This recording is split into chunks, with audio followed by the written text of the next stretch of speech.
So this is a question we get asked all the time, right? So I'm in a hip replacement office. People always come in like, when should I do this? When do I do this? So there's two kind of things that you have to meet to need a hip replacement. Number one is you have to have arthritis, or you have to have an issue in the joint that's going to get better with a hip replacement. Okay.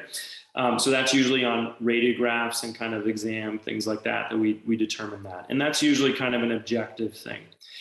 The subjective thing is more the clinically, how is this affecting your quality of life? So when your hip is the reason that you can't do the things that you want to do, and your quality of life is suffering to the degree that you just are not happy with what things are going for you, then it's time for the hip replacement.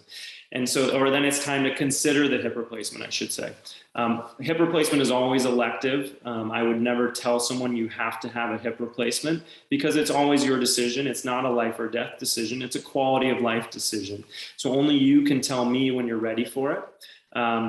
I would say that a lot of people worry like, well, if I don't do it now, I'm going to be too old, or I won't be able to have it done. I would say that's not really the case. If you're still out moving around, you're still active, you're still doing the things that you enjoy, you're still healthy enough to have the hip replacement. We're doing this in people in their mid to late 80s routinely, even in their 90s sometimes. So, mid 70s, I would say if you're still able to do the things you love and enjoy, and your pain is tolerable, keep doing it. And when you can't, we're here for you.